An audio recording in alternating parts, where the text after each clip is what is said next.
I'm just about ready. Fred! Audrey? Audie? There you are. Cousin Edna. God, you look awful. And this place is falling apart. What are you doing here? What am I doing here? I haven't heard from you. You haven't answered your phone in over a month. I've been worried. I think my phone is broken. The battery must be dead. Well, you haven't been answering my letters either. I've been busy. Busy doing what? This or that? Audrey. If you must know, I've been going through Mama's papers. Really? Did you know that she's kept a journal for the last 10 years? I found 17 boxes of these. She recorded every trip to the grocery store, everything she ate, every memory, every thought. Well, your mama was rarely at a loss for words, no doubt about that. And she used those soft-leaded pencils. I need to get through them before they all fade away. Still, I don't think you should be here all by yourself. I'm fine, Edna, really. But Audie, all alone? It isn't healthy. I am certain your mother wouldn't approve. I don't know why you would say that. Mama loved this place. You remember? Every summer, all the cousins running around. Mama and those big spaghetti dinners. What was that secret ingredient in her sauce? Beans. More like a secret weapon. What was she thinking? But let's not forget, there were game nights. You were the one to beat a pinochle. Well, I remember it was your wild imagination that kept us all entertained. All your campfire stories. Oh, and that bit about the sea monster landing on Ruby Beach. Not a sea monster. Cthulhu. He's from a story by H.P. Lafayette. Okay, don't be didactic, Audrey. Anyway, you scared the crap out of me. And you got in such trouble because you would admit you made the whole thing up. I thought it was real. Me. Don't you remember? That thing that washed up on the beach? Oh. Audrey, that was a piece of styrofoam. Was it? Enough ancient history. It's not right for you to be rattling around here all alone. I'm not alone. I've got Fred. Fred? Who is Fred? Fred's a buddy of mine. And he comes to visit me just about every day, so thanks for stopping by. He's going to be here in a minute. Is he a neighbor or something?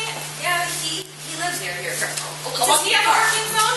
I doubt it. Okay, well, I'll stick around and ask him myself, if you don't mind. He's a shy fella. You might have scared him off. Don't be ridiculous, Audrey. It's so overgrown now, you can hardly see the ocean anymore.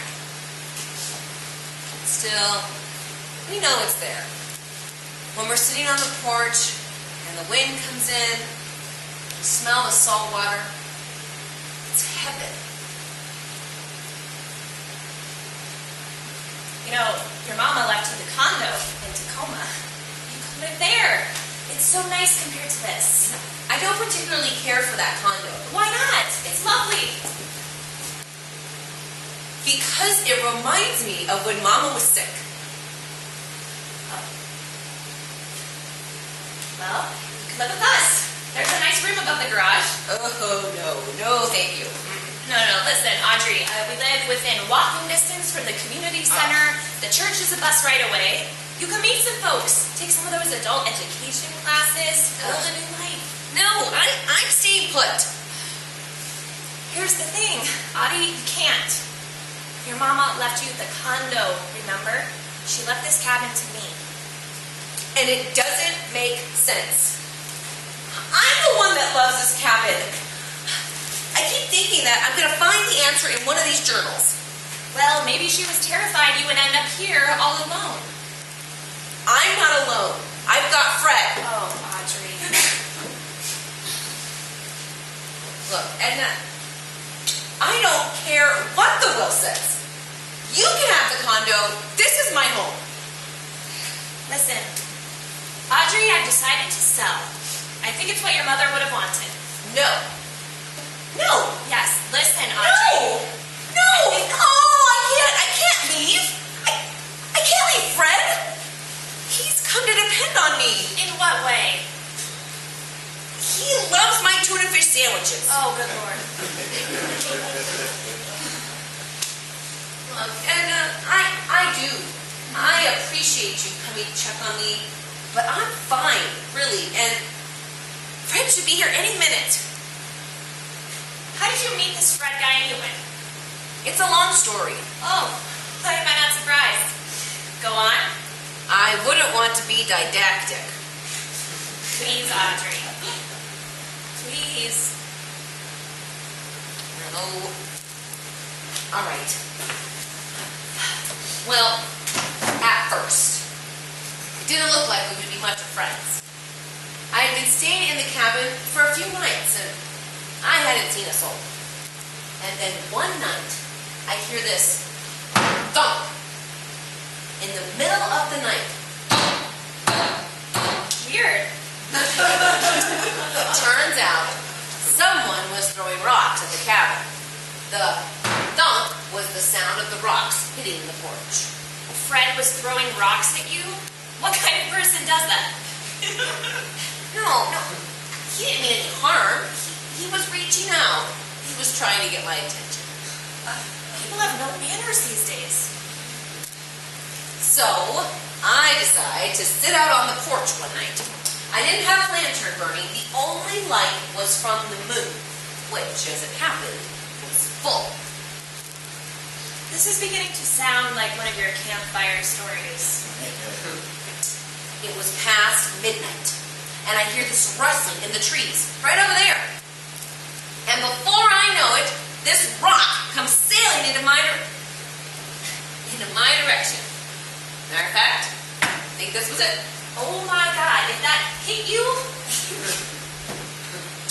Believe me, I know. I was tempted to throw it right back at him, but I figured that would scare him off. And I was just too curious to see what kind of fellow this was. What kind of fella? I would venture to say this Fred is the kind of fella that should be in a state mental hospital. Oh, you just need to know him to understand.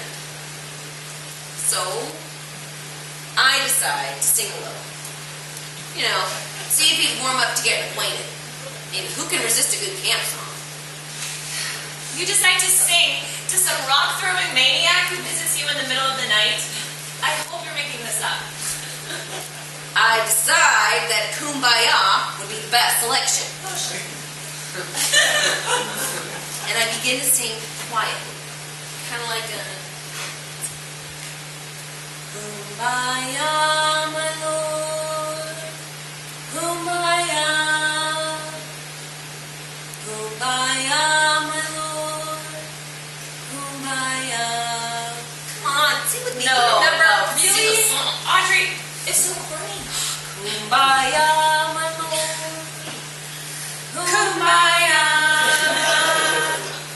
Kumbaya, my Lord. Kumbaya.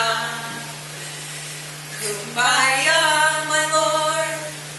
Kumbaya. Oh, Lord. Kumbaya. And that's when Fred steps out of the shadows. I must admit, I was a bit awestruck. He's quite unusual. And the smell. Let's just say Fred is not well acquainted with soap.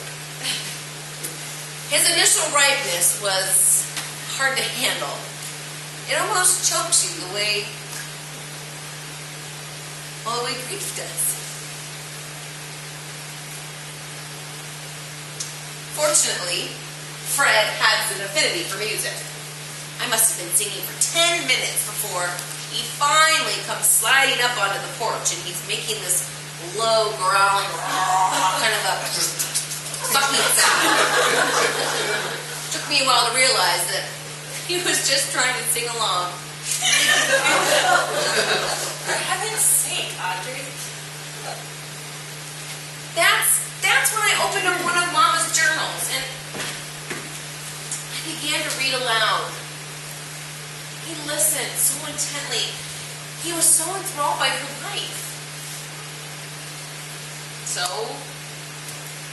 now we have this routine. Fred sits over there by that cedar. I read from one of Mama's journals, and then he comes up on the porch and we share a tuna fish and piccalilli sandwich. You remember Mama's piccalilli. The one rib is at the Puyallup Fair. We found 2 jars of it in the root cellar, and Fred's become quite enamored with it. Matter of fact, I think Fred loves Mama almost as much as I do.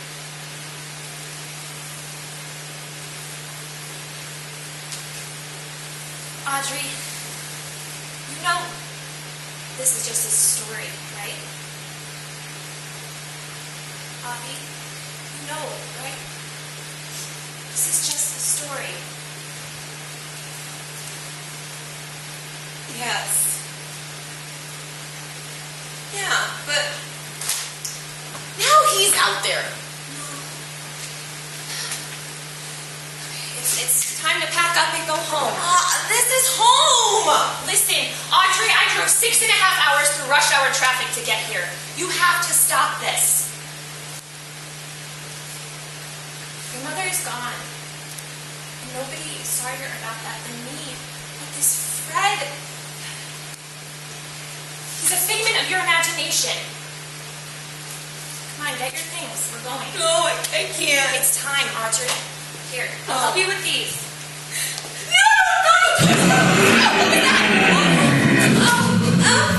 Mr. Fred? Mr. Fred, I would love for you to meet my cousin Edna. Don't be afraid. Oh, he's big, but he's harmless. Mr. Fred, you're sounding a bit grouchy today. Are you not feeling well?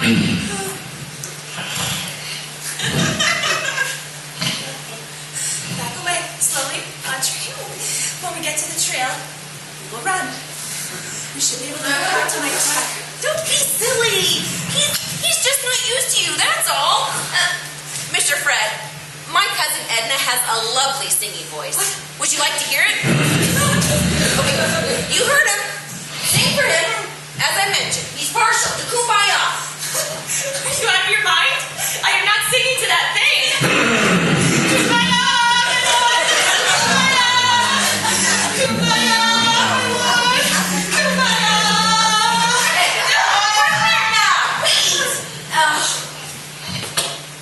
Don't mind her. We're going to start a new journal today, Fred. I'm sad to say this is the one where Mama finds out she's sick. Wednesday, February 7th, dark. It has been raining and continues to do so. This morning, while washing up after breakfast, I put the little blue teacup with the blue floral design into the drainer, and it fell through a gap that I didn't notice, and onto the floor and shattered.